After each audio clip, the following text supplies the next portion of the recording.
Selesai. Nah, tunggu. Bismillahirrahmanirrahim. Assalamualaikum warahmatullahi wabarakatuh. Alhamdulillahirabbil alamin. Wassalatu wassalamu ala asyrafil anbiya'i wal mursalin wa ala alihi wa ashabihi ajma'in. Asyhadu an la ilaha illallah wa asyhadu anna Muhammadan abduhu wa rasuluh la nabiyya ba'dahu. Allahumma shalli wa sallim wa barik ala sayyidina Muhammad wa ala alihi wa sahbihi ajma'in. Amma ba'd. Bapak, saudara-saudara kaum muslimin sedang mendengar yang dirahmati Allah. Pada sore ini kita kembali mengudara lewat channel Masjid Tengah Jua ini dan juga lewat Facebook dan juga lewat YouTube Masjid Tengah Jua. Pada sore ini kita kembali mengadakan pengajian yaitu secara live streaming atau secara online atau secara langsung dari masjid yang jemaahnya berada di rumah masing-masing. Oleh sebab itu, Bapak Ibu kaum muslimin, mari kita bersyukur kepada Allah Subhanahu wa taala dengan mengucapkan alhamdulillahirabbil alamin dan mengucapkan salawat dan salam kepada Rasulullah Muhammad sallallahu alaihi wasallam. Semoga kita selalu sehat walafiat hendaknya. Amin ya rabbal alamin.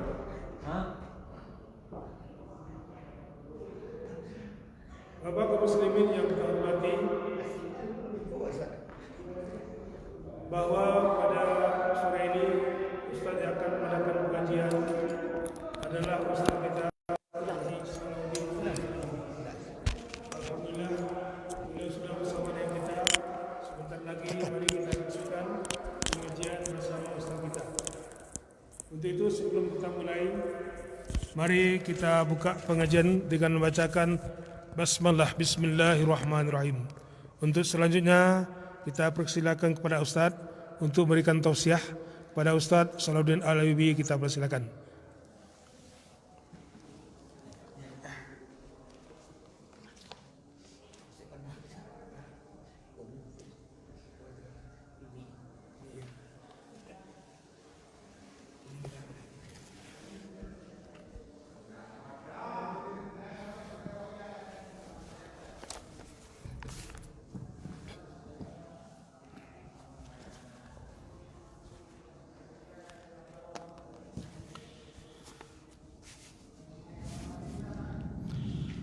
Assalamualaikum warahmatullahi wabarakatuh.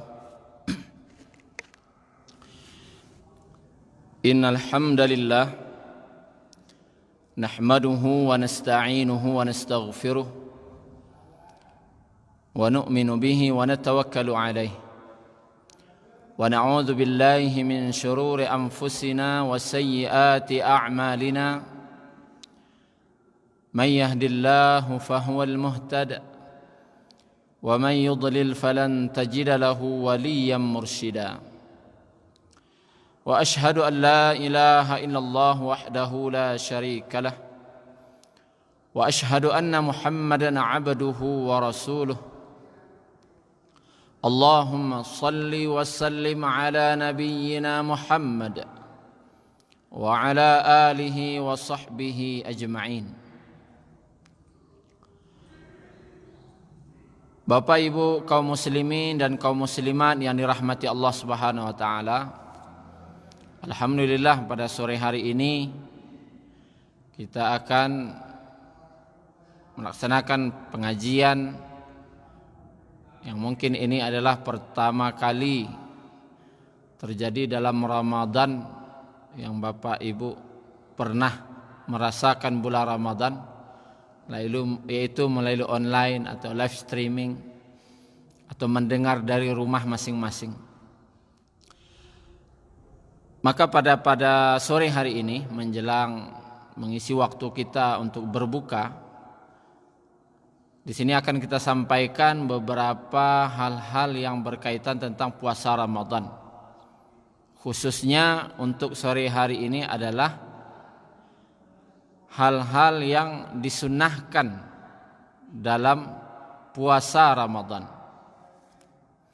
Yang pertama adalah makan sahur. sahur adalah waktu sepertiga daripada malam menjelang terbitnya fajar. Dan di waktu sahur ini tidak datang hanya bulan Ramadan. Ini yang perlu menjadi catatan.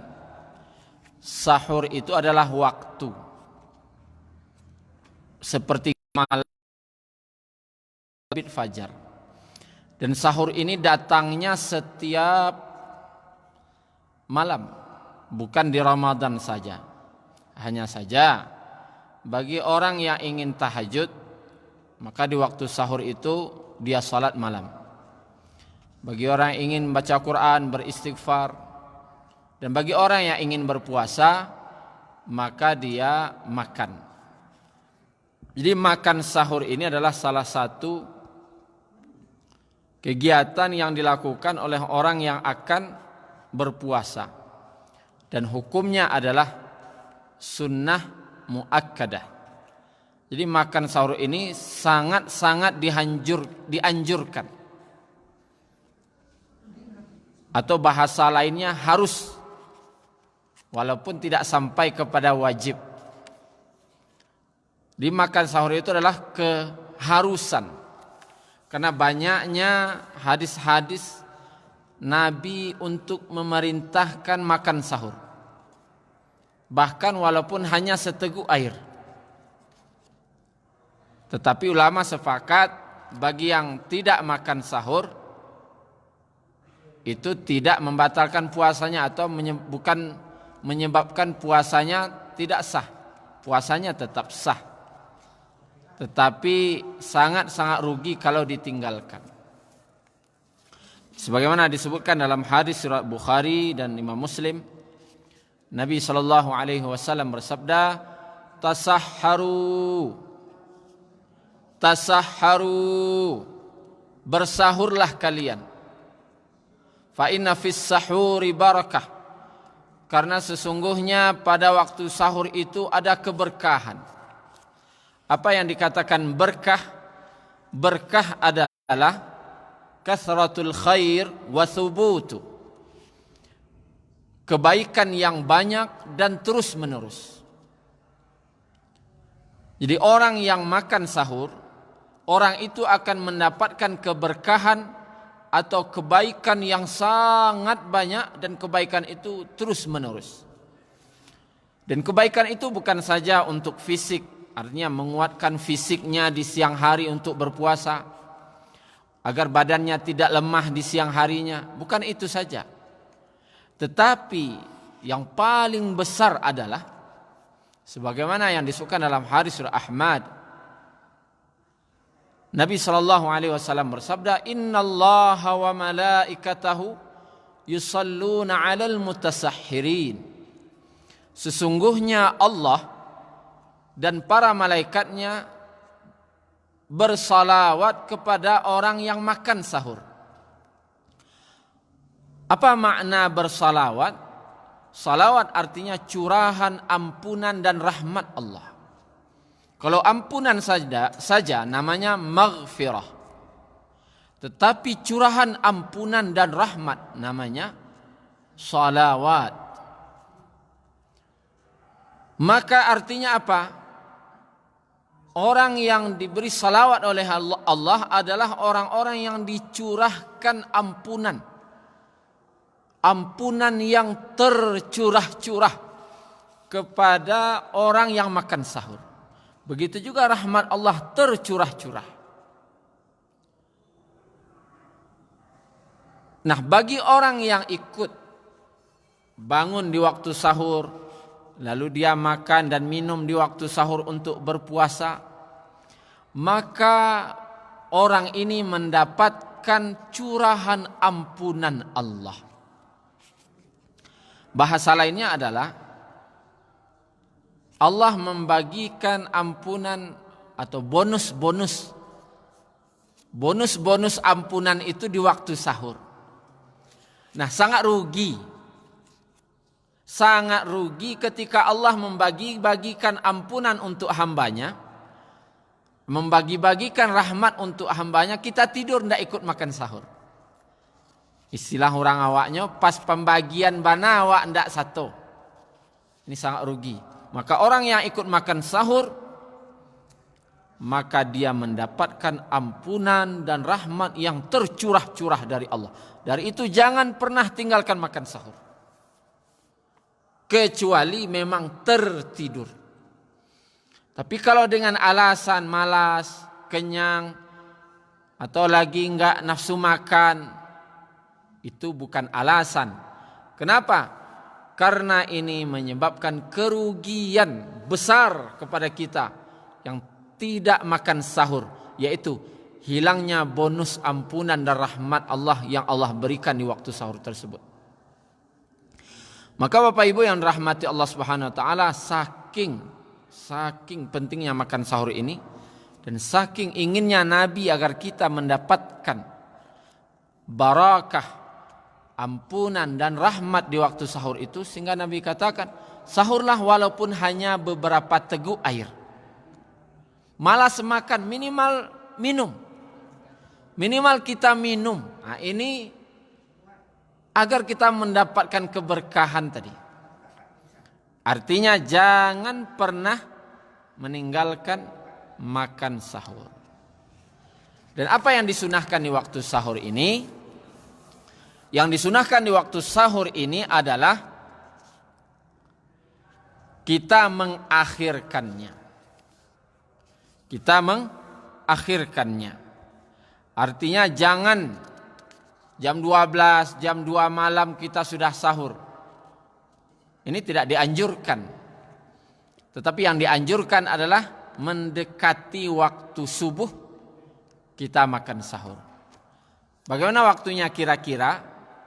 Disebutkan dalam hadis yang diriwayatkan oleh Imam Bukhari dan Imam Muslim dari Zaid bin Sabit radhiyallahu anhu, dia berkata, kami makan sahur bersama Rasulullah sallallahu alaihi wasallam. Lalu kami berdiri untuk melakukan salat, yaitu salat subuh. Maka ada yang bertanya, berapa jedanya? Seselesai makan sahur dengan salat subuh atau azan subuh. Maka dikatakan jedanya, beliau menjawab selama 50 ayat. 50 ayat Al-Quran. Maka disinilah muncul ijtihad. Apa itu ijtihad? Para ulama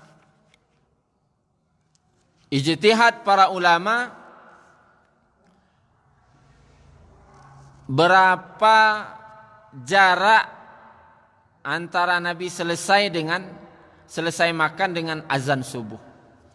Kalau 50 ayat itu lebih kurang 10 menit. Maka ada sekarang di kalender atau waktu salat, kita melihat di situ ada waktu imsak dan ada waktu subuh. Nah, imsak ini jaraknya lebih kurang 10 menit ke waktu subuh. Nah, ini yang dipahami oleh orang-orang terdahulu dari 50 ayat. Karena 50 ayat itu lebih kurang 10 menit. Tetapi yang perlu menjadi catatan di sini adalah bukan berarti waktu imsak itu waktu berhenti makan. Tetapi itu hanyalah waktu bersiap-siap untuk waktu subuh. Karena batas daripada makan sahur bukan sirine imsak. Tetapi yang menjadi batas makan sahur itu adalah azan subuh. Dan ini masih banyak daripada sebagian masyarakat yang salah paham. Waktu imsak itu waktu berhenti makan, sudah menahan, salah. Waktu menahan itu azan subuh. Hanya saja waktu imsak itu lebih kurang bahasanya mungkin lampu kuning agar bersiap-siap. Kalau orang yang sedang makan datang waktu imsak, maka segera selesaikan makannya. Bagi orang yang telah selesai makan, apabila telah masuk bunyi atau datang waktu imsak, maka siap-siaplah untuk salat berjamaah atau persiapan untuk salat subuh. Tapi bukan berhenti makan. Sedangkan azan subuh adalah waktu istilahnya lampu merah. Bukan lampu kuning lagi, sudah lampu merah. Sedang makan, hentikan segala aktivitas berupa makan dan minum. Cuman ada pertanyaan. Bagaimana kalau sedang makan lalu azan subuh? Apakah makannya masih bisa dilanjutkan? Maka pendapat yang paling aman dari pendapat para ulama adalah apabila azan subuh telah berkumandang, maka yang boleh dilakukan adalah menghabiskan makanan yang di mulut, bukan di piring. Bukan di piring, tapi yang di mulut saja. Ini kalau azan. Habiskan makanan yang sedang dikunyah. Setelah makanan yang di mulut habis, lalu minum secukupnya. Setelah minum, maka selesailah. Nah, ini yang paling aman. Jadi kalau sudah azan, hanya boleh menghabiskan makanan yang di mulut dan minum secukupnya. Tapi alangkah baiknya 10 menit sebelum azan kita sudah selesai. Ini disunnahkan mengakhirkan daripada makan sahur. Ini yang pertama, hal-hal yang disunahkan atau mengakhirkan makan sahur. Kemudian yang kedua, yang disunahkan bagi orang yang berpuasa adalah menyegerakan berbuka atau iftar, menyegerakan berbuka. Kalau sahur kebalikannya, dilambatkan sahurnya. Kalau berbuka disegerakan. Tidak boleh dilambat-lambatkan. Karena Nabi SAW juga bersabda dalam hadis Abu Bukhari dan Muslim, umat manusia akan senantiasa berada dalam kebaikan selama mereka menyegerakan berbuka. Segerakan berbuka. Kemudian dengan apa berbuka ini dianjurkan? Terserah. Tapi kalau Nabi biasanya beliau berbuka dengan beberapa butir kurma basah sebelum salat maghrib. Jika tidak ada, beliau berbuka dengan kurma kering. Kalau tidak ada juga, beliau minum beberapa teguk air. Jadi berbuka dengan apa saja, tetapi kalau ada kurma lebih baik dengan kurma. Dan berapa teguk air agar lebih menyerupai Nabi Sallallahu Alaihi Wasallam. Kalau tidak ada kurma, boleh dengan apa saja. Hanya saja tetap dengan catatan jangan berlebihan. Terkadang orang berbuka karena saking semangatnya, nafsunya, lalu dia makan dan minum apa saja yang ada di hadapannya, sehingga menyebabkan perutnya sakit, kemudian mata mengantuk, sehingga untuk salat isya dan salat tarawih pun tidak mampu lagi. Nah, ini namanya berlebih-lebihan. Maka sesederhananya saja dan jaga kesehatan tubuh kita, jangan berlebih-lebihan. Kemudian Bapak Ibu yang dirahmati Allah Subhanahu wa taala, ada berapa catatan di sini mengenai berbuka. Yaitu mengenai berbuka ini, jangan sampai gara-gara berbuka lalu salat maghribnya ditinggalkan berjamaah. Walaupun saat ini kita dianjurkan salat berjamaahnya di rumah. Tetapi intinya apa? Jangan lama waktu habis untuk berbuka. Berbuka itu sekedar saja dengan kurma berapa butir, minum lalu salat. Jangan lama habis waktu untuk berbuka tersebut. Kenapa? Di samping waktu maghribnya yang pendek, juga kita jangan sampai tergolong nanti karena sibuk makan minum saja, tergolong melalaikan. Kemudian catatan yang kedua adalah dianjurkan kita berdoa ketika berbuka. Doanya ada dua riwayat yang terkenal dalam berbuka ini. Yang pertama yang diriwayatkan oleh Imam Abu Daud dan Imam Al-Baihaqi, Allahumma laka sumtu wa ala rizkika aftartu. Ini yang ada hadisnya atau riwayatnya. Allahumma laka sumtu wa ala rizkika aftartu. Dan ini pun hadisnya lemah atau dihukum oleh para ulama hadisnya dhaif. Dan tidak ada atau la aslalahu, tidak ada asalnya. Yang populer saat ini seperti Allahumma laka sumtu wa bika amantu wa ala rizkika aftartu birahmatika ya arhamar rahimin. Maka doa yang seperti yang kita sebutkan sebentar ini tidak ada asal usulnya dalam kitab hadis. Yang ada cuman Allahumma laka sumtu wa ala rizkika aftartu. Dan ini pun hadisnya lemah. Dan ada hadis yang kedua tentang doa berbuka ini yang diriwayatkan oleh Imam Abu Daud, "Dhahabadh dhama'u wa batallatil 'uruqu wa thabatal ajru insyaallah." Telah lepas dahaga, telah basah urat-urat dan telah ditetapkan pahalanya insyaallah. Dan hadis ini dihukum oleh para ulama hadisnya hasan. Maka jika ada dua hadis, maka kita tarjih dulu mana yang paling kuat. Ternyata di antara doa berbuka ini, yang dua tadi yang paling kuat adalah hadis riwayat Abu Daud, "Dhahabadh dhama'u wa batallatil 'uruq wa sabatal ajru insyaallah." Bagi yang sudah hafal alhamdulillah. Tapi bagi yang belum, maka boleh kita menghafal doa yang lebih sahih ini. Kemudian dianjurkan juga boleh berdoa yang lain. Karena disebutkan dalam hadis yang diriwayatkan oleh Imam Ibnu Majah, sesungguhnya orang berpuasa ketika hendak berbuka memiliki doa yang tidak akan ditolak.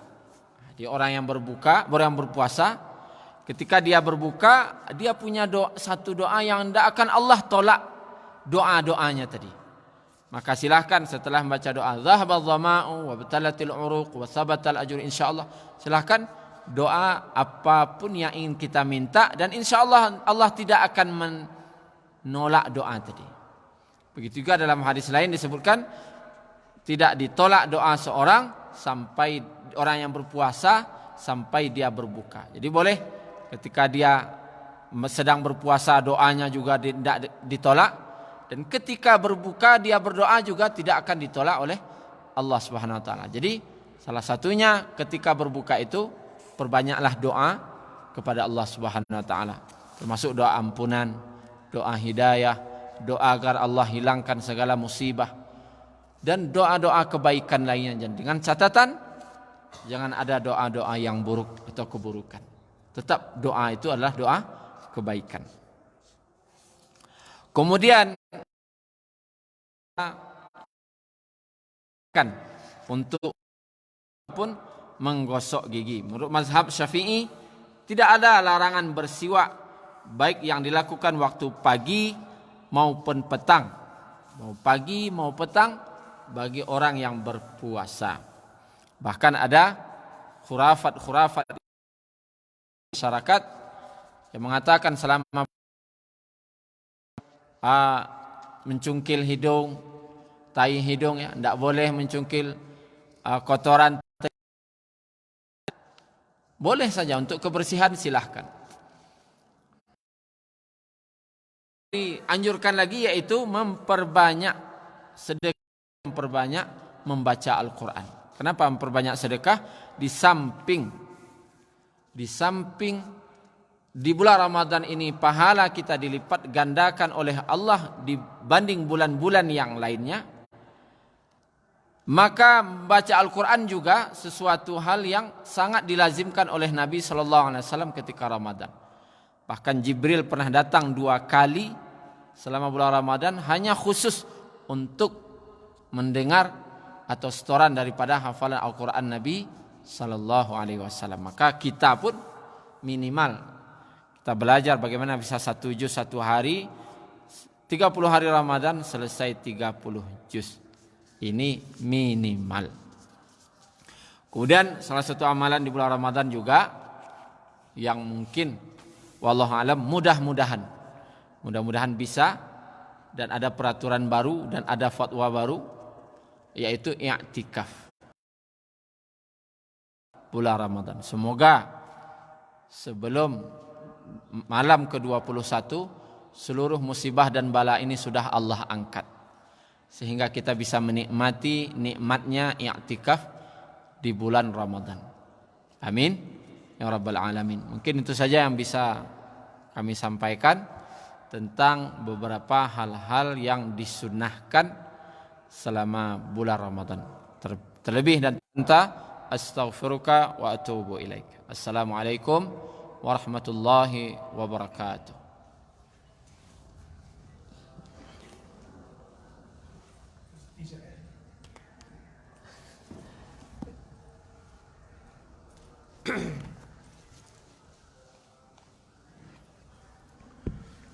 Terima kasih banyak kita aturkan kepada Ustadz Salahuddin yang telah memberikan ceramah kepada kita bersama.